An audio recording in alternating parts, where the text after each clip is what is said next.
Oke, assalamualaikum warahmatullahi wabarakatuh. Selamat datang di Seconegoro FM yang dipancarkan dari studio Seconegoro FM, lantai 2, Gedung Rawat Jalan RSUD Seconegoro Wonosobo, Jalan Seconegoro nomor 1, Wonosobo Barat, Wonosobo. Jumpa lagi dengan saya Dr. Arlin Yuwanita, spesialis penyakit dalam acara 1 jam bersama Dr. Arlin. Dan kali ini saya mengundang narasumber dari pengalaman pribadi. Ini beliau adalah seorang survivor dari kanker payudara, Ibu Itung Harmami, sarjana teknik. Gimana kabarnya Mbak Itung? Alhamdulillah sehat. Baik ya, sehat ya. Sehat. Oke, jadi biasanya kita ngobrolin penyakit dari sisi dokter. Sekarang saya mau mendengar dari sisi seorang pasien yang sudah menang melawan kanker payudara, insya Allah ya. Insya Allah. Oke, saya kasih pengantar sedikit tentang kanker payudara, yaitu kanker payudara adalah kanker yang terbentuk di jaringan payudara dimanapun dari payudara itu, bisa di putingnya, bisa di ototnya, bisa di saluran susu atau di kelenjar susunya dan sekitarnya. Sel-sel ini tumbuh secara tidak normal, duplikasinya sangat tinggi dan itu tidak ada gunanya. Jadi akan menimbulkan pembesaran dari tumor atau benjolan yang ada di payudara tadi. Nah, kita mau ngobrolin ini Mbak Itung ya. Iya. Mbak Itung dulu terdiagnosis kanker payudara tahun kapan? Itu di tahun 2013. 2013. Iya. Oke, kita tentu ingin tahu ya waktu itu yang dirasakan dari Mbak Itung itu apa sebetulnya? Jadi waktu itu saya merasakan ada benjolan ya dokter. Menetap di situ itu mungkin sekitar kira-kira ada 6 bulan. Saya di payudara kanan apa kiri? Kiri. Oke. Sebesar apa itu? Awalnya ya kecil, cuma sebesar kelereng, tapi terus lama-lama besar, atau udah sampai sebesar endok bebek. Saya coba, wah ini nggak endok apa-apa. bebek segini? Iya. Wow. Saya walaupun saya kerja di rumah sakit, tapi saya kayak ada penolakan diri, ini bukan gitu. Mungkin bukan itu ya, jadi nggak apa benar itu kayaknya bukan deh, mungkin jina aja gitu ya. Bukan ini. Tapi waktu itu sudah sempat curhat ke teman nggak? Curhat ke teman, ada yang bilang wah nggak apa-apa, dianget-anget. Terus pas curhat ke teman yang itu tuh, curhat ke teman di rumah sakit, tapi bukan basicnya bukan dokter atau perawat. Begitu saya curhat ke yang basicnya dokter dan perawat, itu sudah lebih 6 bulan, Mbak itu harus periksa. Langsung saya deg-degan, bukan enggak, gitu ya, denial ya. Iya. Berdoa waktu itu semoga bukan kanker ya. Iya, berdoa semoga bukan. Terus, semoga jina aja, tumor jina gitu ya. Iya. Terus akhirnya periksa sama dokter, dipegang, harus langsung dilakukan biopsi.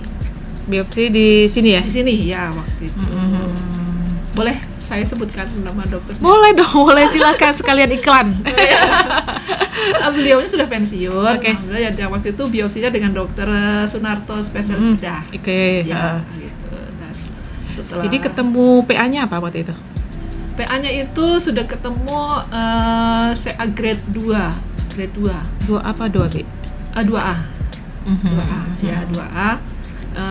Setelah dicek ERPR-nya semuanya triple negatif. Negatif, ERPR-nya negatif, HER2-nya juga negatif. Oke deh. Jadi Mbak Itung ini adalah sarjana teknik, bekerja di RSUD Wonosobo. Jadi bukan di bagian kesehatan nih ya, bagian apa sekarang Mbak? Pemeliharaan. Sarjana tekniknya apa ini Mbak? Sarjana tekniknya itu instrumentasi medik. Dulu sekolah di mana? Dulu D3-nya di Akademi Teknik Elektromedik itu di Jakarta. Di Jakarta, Oke. Kemenkes. Kemudian lanjut ambil S1-nya di UGM di Teknik Nuklir. Teknik Nuklir waktu itu nggak ada perempuannya kan? Jarang. Ya. Oke. Jadi sekarang di bagian pemeliharaan alat medik ya gitu ya. Medik. Boleh tahu Mbak Itung pernah berapa kali hamil?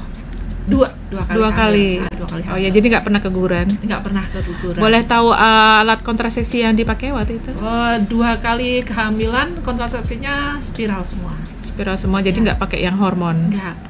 Pernah pakai hormon dulu yang anak pertama. Anak pertama pakai hormon, setelah kelahiran anak pertama pakai hormon, tapi setelah berjalan sekitar 3 bulan menstruasinya tidak teratur dan bahkan pernah terus-terusan selama 15 hari. Kemudian diputuskan oleh dokter Opkin waktu itu, dokter Bambang, untuk diganti ke spiral. Terus setelah itu baru spiral sampai sampai anak yang setelah anak kedua juga ganti spiral juga. Oke, jadi anak 2, terus apakah ada riwayat menyusuinya bagaimana? Bagus, riwayat menyusunya sampai anak usia 2 tahun semua. Oke, kita jadi ingin sambil mengulik tentang kanker payudara ya. Jadi kanker payudara itu terjadi nggak cuma pada perempuan loh ya, walaupun memang sebagian besar penderita wanita. Ada juga laki-laki yang mengalami kanker payudara ya. Kemudian tuh kita ngobrolin tentang ini nih, penyebab ya. Penyebab dari yang saya baca tuh, satu, bertambahnya umur. Makanya ada sebetulnya yang disebut cancer age. Usia cancer itu harusnya di atas 60 tahun. Itu kejadian umur berapa waktu itu? Itu kejadian umur 45 tahun. 45 tahun. Waktu itu masih haid ya? Masih haid. Oke. Kemudian ada riwayat terpapar radiasi dari radioterapi, nggak ada ya? Paling dari X-ray. Kan suka perbaikan di ruang radiologi. Kalau perbaikan kan lagi mati. Kalau kita coba expose, berarti mungkin kena pancarannya. Tapi kan sedikit, tidak kan sebanyak yang karyawan di radiologi. Betul. Kemudian memiliki berat badan berlebih? Enggak pernah obesitas kan ya? Enggak pernah. Tinggi badan, berat badan berapa? Tinggi badan 160, berat badannya 52. Jadi masih ideal ya? Iya. Kemudian melahirkan di atas usia 35 tahun, anak pertama lahir berapa? Anak pertama lahir usia 25, yang anak kedua lahir di usia 28. Oke, berarti ini yang tadi kita bahas tidak ada ya faktor risiko tadi. Belum pernah hamil, udah pernah hamil 2 kali. Belum menopause hingga usia 55. Sekarang usia berapa? Sekarang 55. 55, udah menopause ya? Menopause-nya kondisi medis karena waktu itu pengobatan ya? Darah, bukan, untuk pengangkatan payudara sekalian dengan pengangkatan ovarium. Oh ya, jadi otomatis anti haid ya, karena pos diangkat kandung kemih. Ovarium. Indung telur. Oke, kemudian menstruasi terlalu muda, usia 12 tahun kurang. Waktu mens pertama umur berapa? Mens pertama waktu itu saya ingat itu SMP kelas 2. Berarti 14 tahun, ini nggak masuk. Menjalani terapi pengganti hormon estrogen enggak, ini biasanya untuk yang udah lansia ya. Pernah menderita kanker payudara sebelumnya? Waktu itu mungkin tumor jinak atau enggak ada, belum pernah, ini baru sekali. Riwayat kanker keluarga? Ada. Payudara juga? Iya. Siapa? Tante. Ibu saya itu kebetulan kan 16 bersaudara. 16 bersaudara yang kena kanker payudara ada 3 orang. Tapi semuanya jenisnya saya nggak tahu, tapi yang jelas setelah pengobatan kemoterapi dan radioterapi semuanya alhamdulillah sembuh semua. Jadi nih tampaknya dari yang kita bahas dari tadi yang menjadi faktor risiko buat Mbak Itung adalah faktor keluarga ya. Faktor keluarganya kuat sekali ya, karena dalam satu keluarga sama jenengan berarti berempat. Iya, berempat. Berempat yang kena kanker payudara. Kemudian ada penyebab yang lain, yaitu kebiasaan merokok? Enggak. Lingkungan suami kerja di kantor waktu itu kebetulan. Waktu itu belum ada larangan merokok ya? Belum, di kantor itu saya. Kantor yang mana? Di PSRS Bu, yang di sana. Sekarang kalau ngerokok saya sendiri nggak ngerokok, yang merokok mereka bertiga. Jadi perokok pasif ya? Ya, pasif. Kemudian alkohol kan enggak ya? Oke. Jadi sebagian ada wanita yang terkena kanker payudara, terutama ya karena wanita lebih banyak, dengan memiliki beberapa faktor risiko. Tapi ternyata Mbak Itung hanya punya satu ya, satu faktor risiko juga. Terus kalau ini katanya dulu pernah ada yang bilang juga dari sisi makanan gitu. Makanan apa suka? Ada yang makanan instan kayak gitu tuh, mie-mian. Suka gitu juga. Ya pernah makan tapi nggak terlalu sering. Nggak sering ya? Karena ya lingkungan saya, teman-teman orang kesehatan kan mereka juga sedikit banyak memberikan pengaruh buat diri saya sendiri kurang bagus gitu ya. Saya mengonsumsi tapi nggak terlalu sering. Nggak. Jadi kalau lihat postur Mbak Itung sejak menjalani kemoterapi sampai sekarang stabil baik ya. Ya, alhamdulillah. Oke. Oke, kita break dulu ya. Kita setel lagu pertama ini pesanan dari Dr. Cucu Sumarna dari Jawa. Aerosmith judulnya I don't want to miss a thing. Oke, selamat mendengarkan and stay tune di 107,3 FM. Sehat bersama Cionegoro.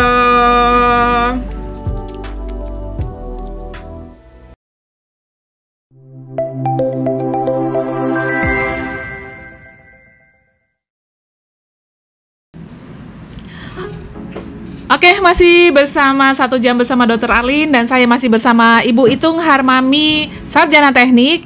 Beliau adalah seorang survivor kanker payudara. Kita lanjutkan obrolan kita tadi.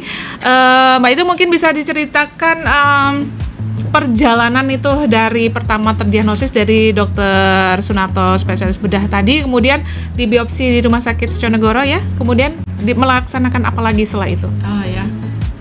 Jadi waktu itu saya ingat biopsi itu setelah periksa dengan dokter Narto, dilakukan biopsi. Setelah biopsinya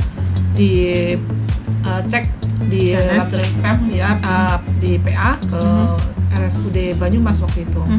Kemudian setelah hasilnya kanker stadium 2, kemudian sama dokter Narto diambil tindakan untuk kegiatan pengangkatan payudara, orang medis bilang katanya masektomi. Yang sebelah kiri, saya ingat betul itu sampai sekarang masih ingat itu tanggalnya 12 Februari 2013. Nah, setelah selesai hasilnya, setelah selesai dia angkat itu kemudian dapat rujukan untuk dilaksanakan radioterapi, dirujuk ke Rumah Sakit Sarjito yang di Jogja.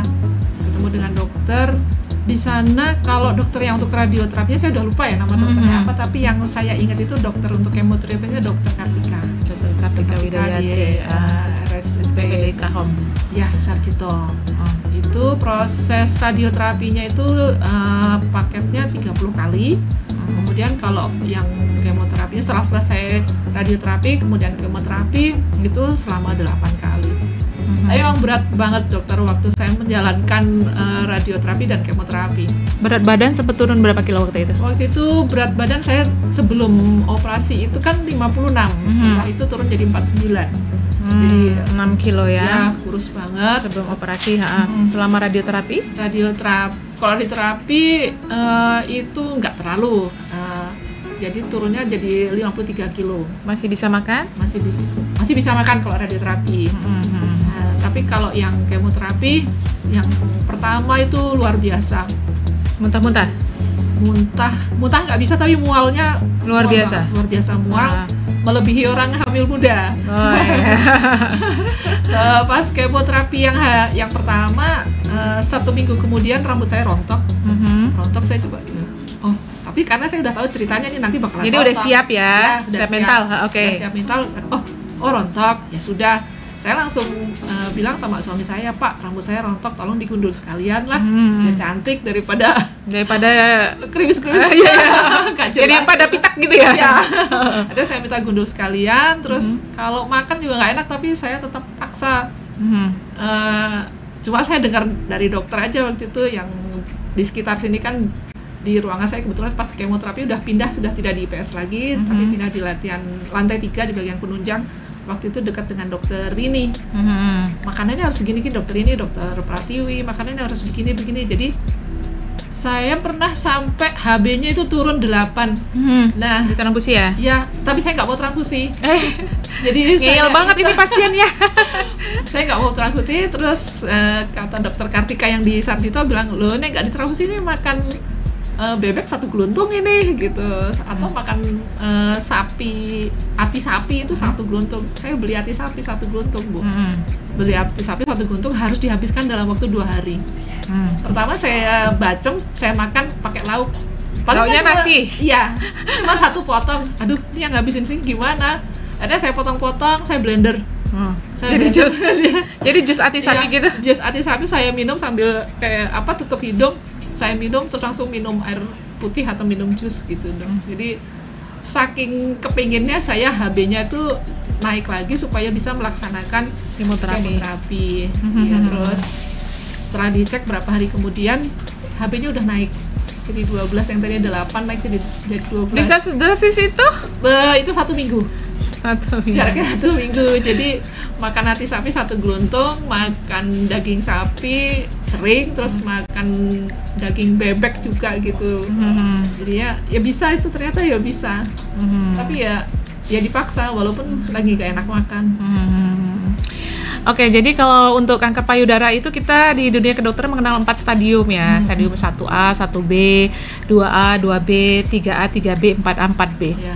Dan stadium ini menggambarkan tingkat keparahan ya, tingkat keparahan dari satu memperhatikan 3 macam. Satu, ukuran tumornya, berapa mili, berapa senti, kemudian kedua keterlibatan kelenjar limfe, nodul. Apakah misalnya kalau untuk payudara, kelenjar limfonya ada di sekitar payudara dan ada di ketiak. Waktu itu nggak ada. Kemudian yang ketiga, keterlibatan penyebaran ke organ yang jauh. Biasanya kalau kanker payudara tuh ke liver, hati, ke otak, ke paru-paru, ke tulang belakang, atau ke payudara sebelahnya. Bisa seperti itu. Nah, Mbak hitung stadiumnya 2A ya? Iya. 2A itu walaupun ukurannya membesar ya, waktu itu segini berarti ya, setelur bebek kan besar. Tapi tidak ada keterlibatan lain, jadi 2A-nya posisinya ukuran tumornya berarti ya, ukuran tumor. Tapi tidak ada kelenjar limfe, tidak ada organ yang lain. Itu bagus berarti ya. Ketemu yang di stadium ini yang tanpa penyebaran ke tempat lain itu kita agak jarang ketemunya sebenarnya ya. Makanya jadi prognosis itu kemungkinan hidup di masa depannya tuh jadi panjang gitu loh. Beda dengan kalau kita ketemu udah stadium 4B. Itu jadi otomatis karena udah terminal disease, jadi angka harapan hidupnya jadi lebih singkat gitu ya. Kemudian untuk terapi-terapi nih ya, Mbak itu kan udah ngejalanin radioterapi ya. Jadi kalau untuk kanker payudara di dunia kedokteran itu ada beberapa pilihan dan kebanyakan adalah dikombinasi dari macam-macam yang bisa dilakukan. Yang pertama kalau ketemu kasus seperti Mbak hitung tadi, di biopsi dulu. Kalau biopsinya ternyata ganas, biasanya terus yang dioperasi menjadi lebih luas lagi ya, karena penyebaran yang di sekitar itu sedikit kita nggak bisa lihat gitu loh. Jadi maka jaringan sekitarnya juga diambil. Dan untuk mencegah kadang-kadang harus kalau ada keterlibatan ini sampai ke ketiak juga diambil enggak? Oh, diambilnya sampai ke ketiak. Ya, untuk mencegah penyebaran sampai sana ya. Jadi itu namanya radikal mastektomi. Jadi kelenjar payudara dan semuanya ya, semuanya kelenjarnya, salurannya, otot di sekitarnya mungkin soalnya bisa juga nyebar ke sana. Diambil dan kelenjar limfe yang ada di ketiak diambil semua. Kan itu ada beberapa kelenjar banyak yang sana diambil. Kemudian yang dijalani lagi adalah radioterapi ya. Radioterapi itu tuh penyinaran di area yang ada tumornya. Seminggu 5 kali ya? Seminggu 5 kali, Senin sampai Jumat. Itu sekali terapi berapa menit? Sekali terapi 10 menit. 10 menit cuma sebentar ya. Tapi yang dirasakan gimana waktu di terapi itu? Awal itu cuma terasa hangat, terus kayak terbakar gitu enggak? Enggak kayak terbakar, tapi hasilnya terbakar. Sel kankernya. Kulitnya gosong. Itu nggak boleh kena air kan ya? Nggak boleh kena air selama masa radioterapi. Radioterapi jadi dilarang mandi. Mandi bahaya banget. Nanti bawah aja. Jadi kalau itu kena air, itu terbakar ototnya. Nah itu bahaya. Airnya bisa ngedrop ya. Jadi jangan dikira mandi cuma pakai air aja sih. Apa sih bahayanya? Bahaya banget kalau lagi radioterapi ya. Karena dari dokternya waktu itu, dokter radioterapinya bilang ini nggak boleh kena air ya. Saya ikutin sarannya beliau untuk tidak kena air. Jadi saya mandinya aja sebelah kanan sama dari bawah. Jangan sampai kepercik juga ya. Jadi itu dilaksanakan tergantung area yang ditembak. Bisa minimal 15 kali, bisa 20 kali, 25 kali. Kalau areanya lebih luas mungkin sampai 35 kali. Mbak itu kemarin berapa kali? 30 kali. 30 kali berarti 6 minggu ya? 6 minggu. 6 minggu, 6 kali 5. Oke. Kemudian setelah di radioterapi terus di kemo ya. Iya, kalau orang lain kan taunya kemo itu bisa 2, satu yang cuma diminum aja. Ada yang cuma tablet minum, Iya. jadi nggak harus inap. Ada yang harus lewat infus. Lewat infus pun tergantung ya, tergantung regimen dari dokter konsultan hemato-onkologi mediknya. Ini yang kemarin menangani Dokter Kartika Widayati, Kartika, SPPDK ya. Home Iya, ya, di Tulip ya. Ya, di Tulip. Sarjito, RSUP Sarjito, ada namanya Klinik Tulip. Nah, itu untuk pusat kanker yang ada untuk Jogja bagian selatan ya. Yogyakarta dan Jawa Tengah bagian selatan. Di sana kemoterapinya one day care atau inap. One day care. Jadi dari pagi sampai sore. Iya, berangkat pagi, sudah daftar dari minggu sebelumnya, terus sampai sore. Jadi itu waktu kemoterapinya itu sekitar 4 jam. 4 jam ditunggu. Jadi kan udah tahu nih obat ini akan membuat saya mual. Jadi waktu itu yang dilakukan apa kira-kira yang bisa mengurangi? Apakah orang tetangga bilang ngemut, apa jahe atau apa? Ya, kalau saya yang penting cuma bawa jus aja. Jadi saya waktu posisi kemoterapi itu makanannya harus setiap hari itu harus ada jus paling enggak 3 sampai 5 gelas satu hari. Yang satu buat sanggup waktu kemoterapi untuk mencegah. Biasanya mualnya tuh bukan pada saat kemoterapi, tapi pada saat setelahnya. setelahnya. Oh ya. Kalau pada saat obatnya masuk itu terasa pusing di sini di kepala, cenut langsung gitu. Akhirnya banyak minum air putih, atau enggak sama perawatnya Tulip itu dikecilin volume. Kalau lagi tetesannya. pusing madu pusing banget gitu, agak pelan. Ya dipelanin, agak pelan. Terus jadi pokoknya setiap hari saya jusnya setiap hari sampai 3 sampai 5 kali. Terus susu juga, susu yang Tadinya suka susu nggak sebelum? Oh, suka saya. Emang suka, jadi nggak terlalu kaget ya, harus adaptasi. Ya, adaptasinya karena udah biasa sehat ya, hidup sehat ya. Terus Susunya sehari 2 gelas, susunya yang tinggi protein saya beli di Gizi sini, pesen gitu. ini langsung bawa pas nyangking berangkat 5 gitu ya. Sampai pulang. Terus sama makannya setiap hari diusahakan harus ada ayam, ati, telur, Protein tinggi. Ya, protein tinggi. Tinggi protein, susu, telur, Itu pun kemudian kadang pernah leukositnya turun. Ya. Saya harus suntik leukosit waktu itu. Lekokin ya. Lekokin ya. Itu 600.000. Saya sayang jangan disuntik pakai itu. Saya tanya lagi sama di sini dokter ini. Makan apa? Pakai daging, itu Bukan. bebek. Bukan, saya pakai ceker ayam. Ceker ayamnya di tim. Ayamnya di tim. Saya pakai konsepnya orang Islam ganjil. Oh gitu. Oke. Jadi saya ngetim ceker ayam, kalau nggak 7 ya 9 gitu, atau nggak 11 gitu. Di tim dikasih bawang merah, terus kasih garam sedikit, nanti ada airnya palingnya cuma setinggi ini. Kaldunya gitu. Kaldunya saya minum. Oh, dia diambil kaldunya aja. Kaldunya aja, jadi nggak dimasukin di sop. Kalau dimasukin di sop pasti 1 panci saya minum. Nanti berapa liter ya masuk perut ya. Oke deh, jadi ada pengobatan yang udah dilaksanakan. Pertama udah setelah biopsi di radikal mastektomi Ya, itu ya, berarti kemudian di radioterapi, kemoterapi. Ya. Kemudian ada terapi tambahan yang untuk kalau punya hormon ya, reseptor hormon estrogen, progesteron. Cuman ini kan negatif ya, HER2-nya juga negatif. Iya. Kalau yang untuk kanker payudara kan ada yang 2 tuh, ada yang punya hormon reseptor itu tadi, itu ditambah tamoxifen selama 5 tahun ya. Saya kebetulan Karena nggak ada itu, jadi nggak dikasih tamoxifen 5 tahun karena nggak respon. Oke deh, kita udah ke sesi kedua, nanti kita ke sesi ketiga. Kita break dulu. Pilihan lagu kedua adalah Shawn Mendes and Camilo Cabello. Judulnya Senorita. Oke, di pilihan dari anak-anak di FKUGM 91. Selamat mendengarkan guys.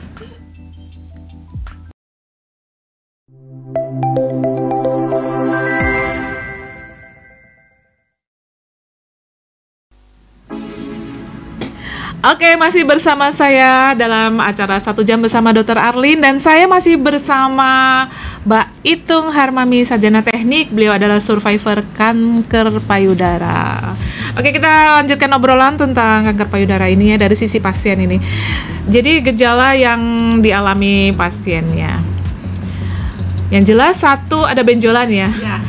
Waktu itu sedang iseng-iseng meraba payudara atau merasa kok kayak ada yang aneh pas mandi atau gimana gitu? Iya, jadi pas mandi itu juga sudah mulai terasa, atau kadang pas saya lagi main komputer gatel gitu, pas tak pegang kok ada yang benjol gitu.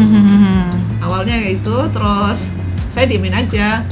Pas ini mungkin karena mau menstruasi, atau setelah menstruasi saya anget-anget masih ada. Itu saya setelah 6 bulan baru saya berani ke dokter. Itu udah 6 bulan ya. Dari yang sebesar kelereng dalam waktu 6 bulan dari sebesar telur bebek. Jadi itu besar sekali ya. Ya, jadi memang benjolan atau penebalan jaringan di payudara akan terasa berbeda dari jaringan sekitarnya ya kalau pas diraba. Kemudian ada juga perubahan pada tekstur dan warna kulit pada areola. Jadi sekitar puting itu nanti kalau misalnya tumornya di sekitar situ dia akan terlihat berbeda kok, nggak kayak normal. Kemudian ada juga sampai terjadi pengelupasan kulit di daerah puting atau di payudaranya, nyeri dan pembengkakan di payudara. Waktu itu sampai nyeri? Enggak nyeri. Enggak nyeri. Cuman ngerasa ada benjolan besar gitu aja ya. Santai-santai aja, nggak sakit kok. Nah, kayaknya sih aman gitu ya. Ternyata nggak aman ya. Bisa juga darah keluar dari puting payudara, nggak sampai gitu ya. Puting payudara tertarik ke dalam, jadi di bawah puting payudara ada tumornya atau kankernya. Kemudian karena pembesaran itu nanti sebagian menarik otot yang di dinding payudara yang di luar. Jadi seperti ada yang tarik. Orang bilangnya view di orange. Jadi seperti kulit jeruk. Kulit jeruk. Kemudian bisa jadi terjadi pembengkakan dan benjolan di bawah ketiak. Pernah juga ada yang sampai benjolan. Ini kalau dibiarin ya, misalnya contohnya nih ya, Mbak hitung cuek bebek bertahun-tahun gitu ya. Itu nanti makin besar, kemudian pecah. Nanti keluar darah, nanah. Nah, kalau udah fase itu kadang sampai jaringan payudara sampai habis. Sel kanker akan menguasai payudara yang terkena kanker, kemudian sel yang normal itu terdesak ya. Jadi tinggal sel kanker toh. Kalau udah sampai seperti itu tuh agak sulit ya untuk penanganannya. Mungkin sudah kalau dikatakan inflammatory breast cancer itu udah seperti infeksi gitu ya. Ada nyeri, panas, bengkak kayak gitu. Saya pernah ketemu yang kayak gitu ya. Berat sekali ya. Jadi kapan harus ke dokter? Sebenarnya pertama lihat benjolan pasti harusnya udah langsung ke dokter. Harusnya ke dokter langsung ya. Untuk memastikan bahwa itu tuh kista yang jinak atau sesuatu yang ganas. Kan kita nggak tahu ya. Nggak tahu. Jadi harusnya itu. Ada tuh namanya metode sadar, itu pernah dengar? Pernah. Apa namanya itu? Sadar diri sendiri untuk mendeteksi benjolan ya, di payudara. Pemeriksaan payudara sendiri. Jadi itu waktu terbaik untuk memeriksa itu adalah hari ke-7 dari haid 7 dan sampai hari ke-10. Kenapa hari itu yang dipilih? Karena itulah ukuran payudara terkecil. Jadi dalam 1 bulan, karena wanita itu punya siklus haid, ya itu ada pengaruh dari hormon-hormon. Ada hormon yang terus naik terus turun, dan kita tuh tidak setiap hari ukuran payudaranya sama, enggak. Walaupun nggak bisa ini banget ya, kelihatan banget enggak, tetapi ada ukuran yang paling kecil itu, yang paling gampang kalau memang ada tumor atau benjolannya lebih gampang untuk diraba. Jadi hari ke-7 setelah menstruasi. Dari hari pertama haid. Hari ke-7 haid sampai hari ke-10 itu yang waktu terbaik. Kemudian bisa juga akhirnya jadi sadari pemeriksaan payudara sendiri, sadanis. Pemeriksaan payudara klinisnya itu baru menemui dokter untuk ditindaklanjuti ini sebetulnya apa sih gitu ya. Kemudian kita ngobrolin tentang diagnosis ya. Jadi kalau untuk diagnosis ini kan memang harus ke dokter ya. Iya, harus ke dokter.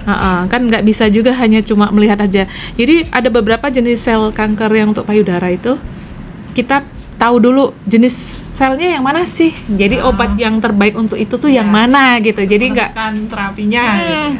Menentukan terapi yang benar-benar langsung korek yang ke sana. Jadi nggak umum, nggak ada. Kalau belum ada jenis selnya nggak bisa juga dikasih jenis kemoterapi apa yang cocok di sana ya.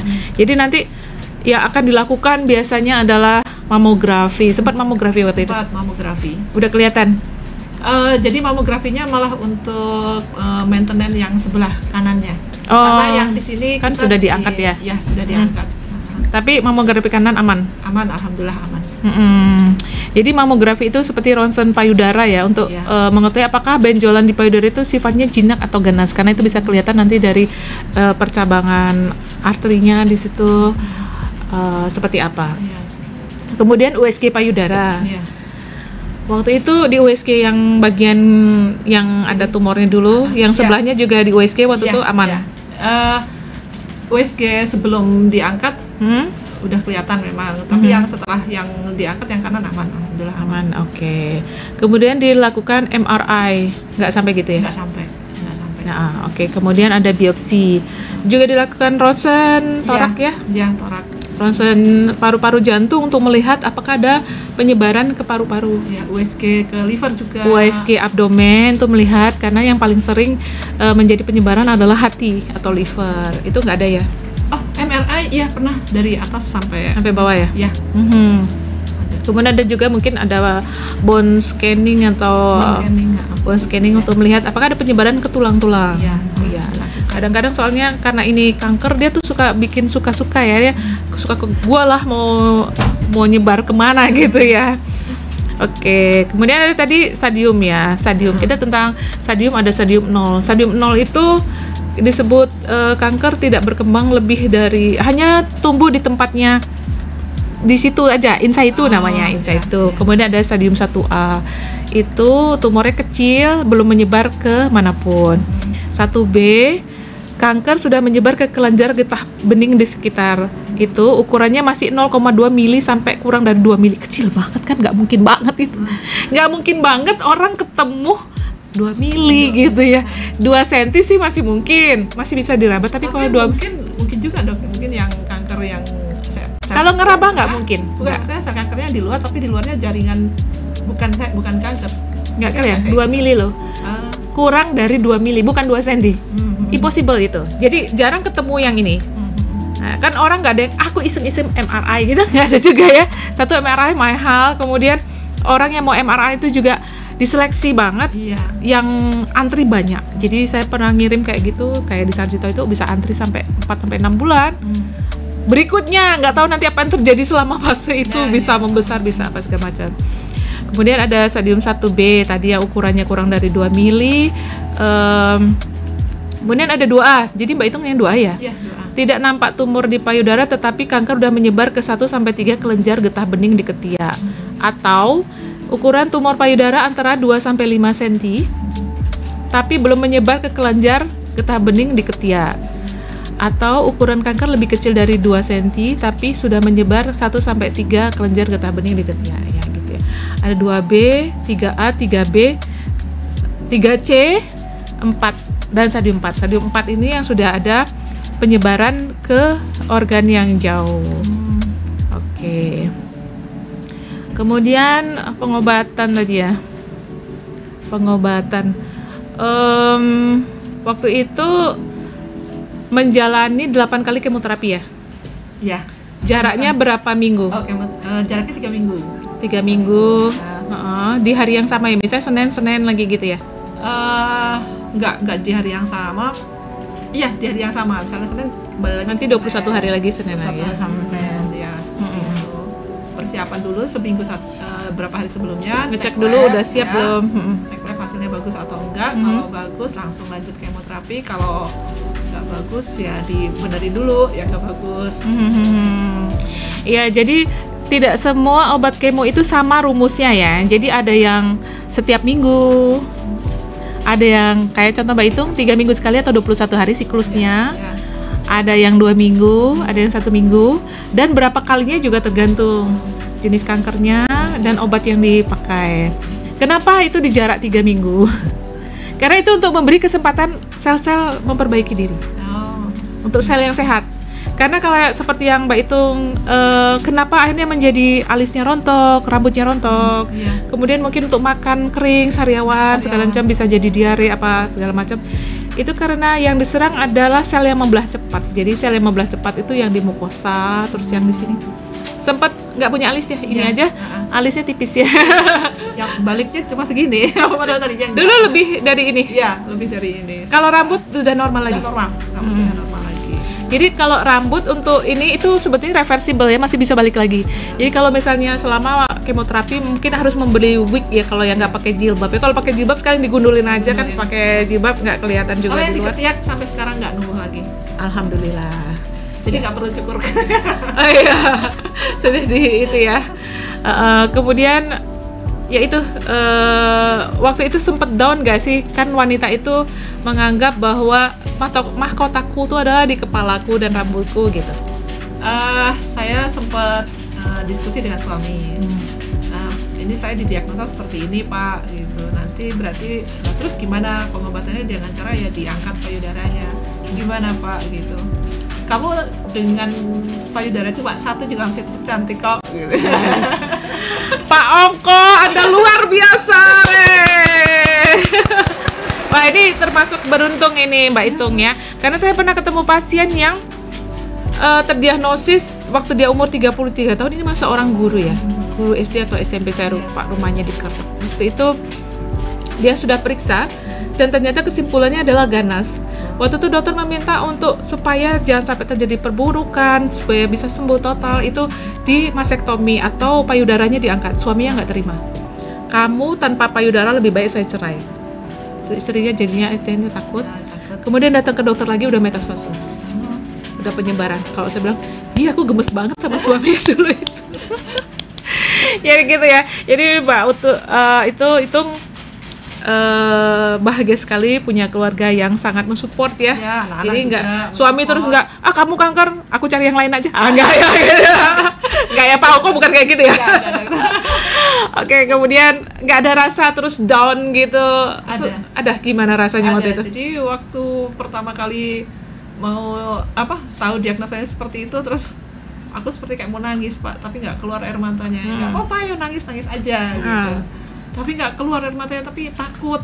Ya udah ayo jalan-jalan. Saya jalan-jalan muterin Wonosobo, alun-alun sampai datang ke tempat kliniknya Dokter Narto, rame, balik lagi, terus balik lagi ke rumah. Baru sampai di rumah tetap masih belum bisa, sedih kepengennya tapi nggak keluar air matanya. Begitu sampai di rumah sakit, besoknya kerja ketemu teman-teman baru keluar semua. Bu, nangis saya, nangis. Jadi nangis itu bagus ya untuk melepas emosi ya, melepas emosi. Jadi jangan sampai dipendam banget, terus itu jadi malah kayak ngerusak ke dalam ya. Jadi bagus juga itu kita harus punya teman curhat ya, teman curhat yang bisa dipercaya, yang nggak ember. Oke, jadi kalau untuk terapi operasi ya di payudara itu ada yang hanya diambil sel tumornya aja sedikit, ada yang akhirnya menjadi radikal, itu ada yang separuh, ada yang terus kanan dan kiri akhirnya diangkat semua untuk mencegah penyebaran. Kemudian diangkat juga yang indung telur ya. Karena prinsipnya indung telur itu menghasilkan hormon kewanitaan yang itu memberi makan ke sel kankernya. Jadi itu tidak dilakukan kalau orang yang sudah menopause ya. Karena ini masih haid, karena waktu itu umur 45 tahun ya Mbak ya? Ya, dengan pertimbangan saya sudah punya anak 2 dan umur 45 tahun, masa saya mau nambah anak lagi? Ya udah gitu. Cukup lah ya. Udah cukup. Jadi ada yang namanya tuh modified radical mastectomy, double mastectomy, jadi kanan kiri. Ada yang radikal, ada yang cuma nggak sampai ke kelenjar ketiak, yang di ketiak. Kemudian kelenjar getah beningnya juga ada yang diambil ya. Kemudian ada yang radioterapi tadi. Kemudian ada terapi hormon. Kalau Mbak Itung karena nggak ada reseptor hormon estrogen, progesteron dan HER2-nya, akhirnya nggak ditambah itu ya, nggak ditambah itu. Cuma kasih vitamin aja untuk perbaikan. Oke. Ini kemudian obat-obat kemoterapi. Waktu itu Mbak Itung udah menjalani kemoterapi. Kemudian berat badan turun ya? Ya, berat badan turun. Sempat demam-demam juga waktu itu? Sempat demam. Jadi ya paling ya pengobatan biasa aja, pakai paracetamol gitu aja, setahu saya sendiri aja. Yang ringan, untungnya nggak sampai berat ya? Nggak. Karena membatasi kegiatan di luar yang Siapa tahu nanti di luar ketularan pilek, ketularan batuk. Gitu. Ya itu betul itu. Jadi kalau sudah kena kanker itu daya tahan tubuh tuh akan turun ya. Apalagi selama menjalani fase-fase pengobatan yang berat. Jadi ada radioterapi, kemoterapi itu menurunkan daya tahan tubuh banget itu. Kalau nggak disupport bisa kena infeksi sekunder dan kadang-kadang tuh pasien tuh meninggal karena infeksi sekundernya bukan karena kankernya. Jadi makanya selama pengobatan itu sedapat mungkin kayak ibu hamil lah, jaga ibu hamil. Jangan sampai sakit, jangan sampai demam, jangan sampai kecapean, betul-betul dijaga supaya nanti hasil akhirnya itu memuaskan gitu ya. Oke deh, ini udah sesi 3, kita break untuk ke sesi 4 nanti terakhir. Lagunya apa? Penjaga Hati dari Ari Lasso. Oke, selamat mendengarkan. Stay tune. Sehat bersama Syonegoro.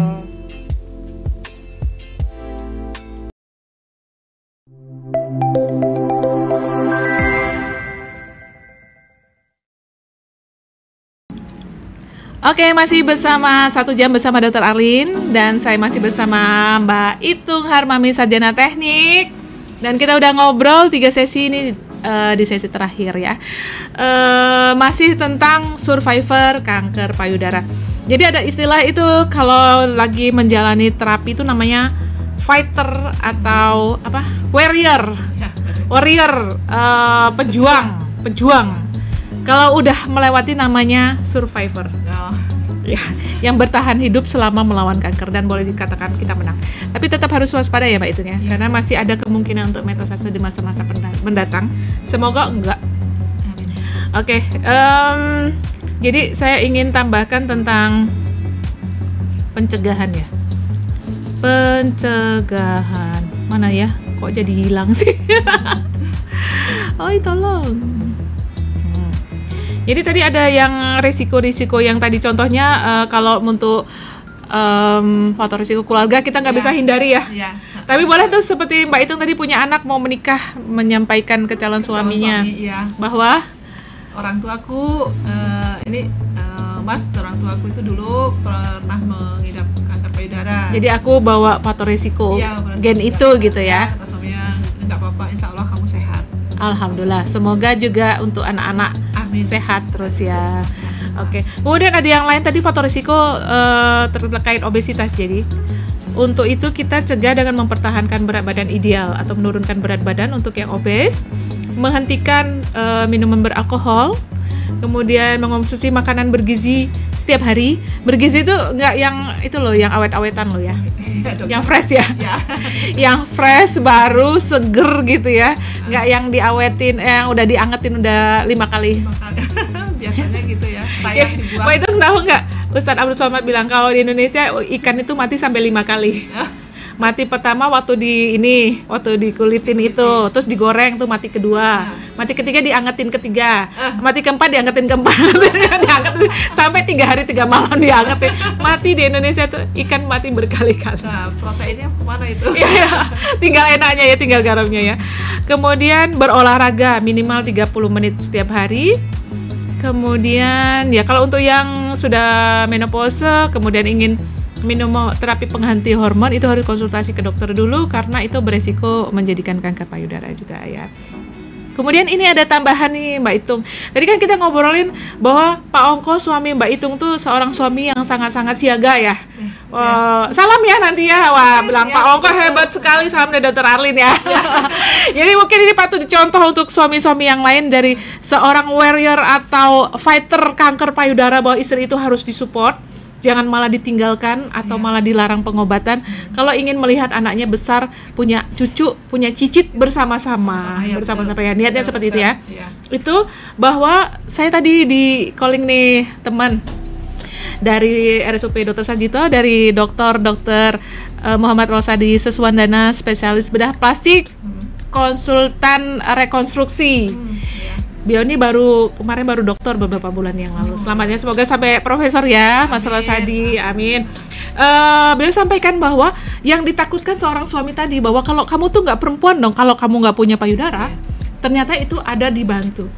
Namanya operasi rekonstruksi payudara. Jadi dibuat mirip, akan diusahakan bagaimana caranya, dan itu tercover BPJS Mbak. Alhamdulillah ya. Alhamdulillah. Zaman Mbak Itung dulu belum ada. Belum ada. Belum ada. Sekarang sudah ada. Dan memang mungkin untuk bedah plastiknya juga bedah plastik yang udah konsultan khusus rekonstruksi ya, rekonstruksi daerah payudara. Jadi gitu.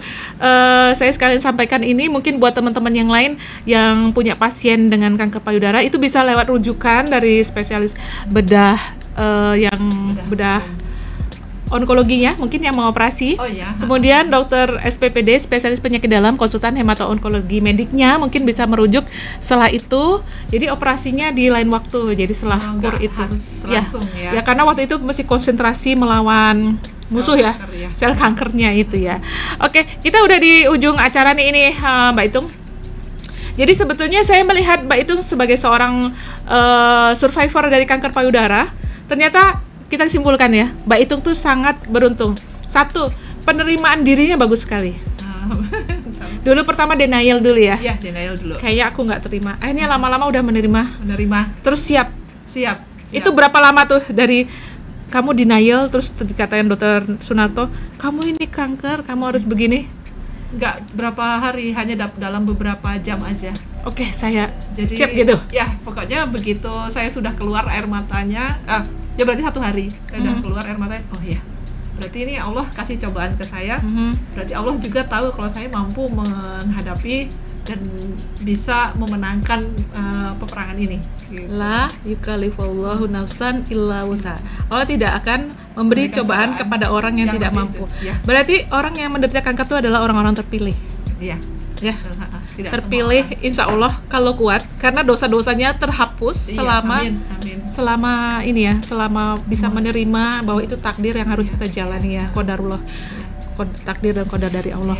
Kemudian yang kedua, Mbak Itung punya supporting system yang luar biasa nih. Keluarga ya? Keluarga, anak-anak, teman-teman di rumah sakit, semua mendoakan saya. 3 teman-teman ya semuanya. Kalau di jumlah itu ribuan mungkin. Ribuan ya.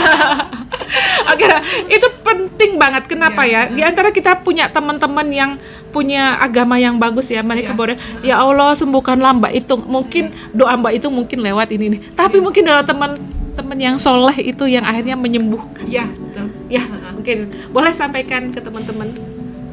Buat keluarga dan teman-teman di rumah sakit, saya ucapkan terima kasih atas dukungan teman-teman semua selama saya melaksanakan pengobatan baik dari awal sampai akhir.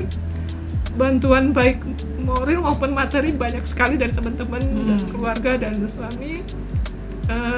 Semuanya kalian orang-orang yang hebat sekali di mata saya. Tanpa bantuan semuanya saya nggak tahu deh. Iya. Oke, kemudian Mbak Itung juga didukung oleh gizi yang baik ya Mbak ya. Jadi berusaha melawan, semangat dari dalam dirinya luar biasa ya. Betul, luar biasa. Jadi mungkin Mbak Itung bisa kasih saran buat pejuang-pejuang yang saat ini sedang menjalani kemo atau baru terdiagnosis kanker payudara. Apa yang harus dilakukan dan harus bagaimana coba? Iya. Buat yang lainnya, kalau memang kita dapat ujian sakit, itu semua datangnya dari Allah. Kita pasti juga akan kembali lagi ke Allah. Allah akan memberikan ujian buat kita yang kita nggak mampu. Itu kayaknya Allah nggak mungkin deh kita kasih ujian seperti itu. Untuk naik level ya? Ya, level tetap bersyukur apapun yang diberikan oleh Allah, baik yang buruk maupun yang jelek, tetap kita tanggapi dengan baik. Tetap semangat. Yang jelas kita harus husnuzon bahwa ke depan kita akan lebih baik dari sekarang. Seperti janji Allah, siapa yang dikasih ujian, insya Allah besoknya dia akan diberi kemudahan yang luar biasa. Iya, di balik kesulitan ada kemudahan. Di balik suatu yang orang manusia itu sebenarnya memberi label manusia ya. Buat seorang muslim itu apapun yang terjadi itu yang terbaik buat kita ya. Tidak masalah apa masalahnya, tetapi yang penting adalah how you respond. Bagaimana kamu merespon terhadap masalah itu. Oke, jadi tampaknya perlu juga nggak sih dibuat misalnya kelompok dukungan sebaya, bahwa ini yang udah pernah ini bikin klub gitu, clubbing untuk mensupport. Kalau misalnya untuk bagus di sini belum ada ya? Belum ada ya. Padahal banyak ya di Wonosobo ya. Iya, banyak di Wonosobo. Oke gitu guys. Kita udah sampai di sesi terakhir. Makasih banget ini Mbak Itung. Saya kan tiba-tiba ingat Mbak Itung wah kenapa aku nggak bikin podcast tentang ini ya, karena ini kan mengalami sendiri, nggak cuma secara teori, menjalani fase-fase sulit waktu itu ya. Kemudian mungkin harus bolos berbulan-bulan ya. Betul, bolos berbulan-bulan, mengembalikan kondisi, bagaimana meningkatkan semangat, makan yang tadi yang nggak nafsu sampai harus tutup hidung. Ya langsung gitu ya. Penting masuk. Yang penting masuk itu luar biasa semangatnya. Mungkin kan banyak yang fase-fase kayak 2 minggu yang lalu saya ngobrol dengan Dokter Anin, orang-orang menjalani kemoterapi itu sel kanker sendiri itu jahat ya. Dia menurunkan nafsu makan, menimbulkan kerusakan di banyak tempat. Kalau kita ngalah sama dia, kita langsung down. Tapi kalau kita semangat lawan, saya pasti sembuh, saya pasti menang, insya Allah gitu ya. Ya betul. Oke deh. Dilawan rasa nggak enak makan harus dilawan. Terus rasa takut, nanti pernah sih punya pikiran, waduh nanti metastase, nanti begini, nanti saya begini, pikiran jelek-jelek, itu harus dibuang. Dan saya kalau bangun tidur, begitu bangun tidur saya langsung ngaca, saya besok sembuh, saya besok lebih sehat, umur panjang, hidup bersama suami dan anak-anak dan cucu, bahagia terus gitu. Alhamdulillah. Kita tinggal nunggu giliran dipanggil kapan, dengan apa, cara bagaimana. Semoga selalu yang terbaik ya, selalu akhir yang baik. Amin. Ya, jangan sekalipun berprasangka buruk sama Allah terhadap apa yang terjadi pada diri kita. Betul. Oke nih, saya mendapat asupannya banyak sekali dari Mbak Itung nih. Makasih banget Mbak Itung udah bersedia hadir. Semoga bisa menginspirasi teman-teman yang lain yang sedang berjuang melawan kanker, bahwa Anda pasti bisa. Semangat. Ya, kita tutup ya. Ya. Wabillahi taufiq wal hidayah. Wassalamualaikum warahmatullahi wabarakatuh.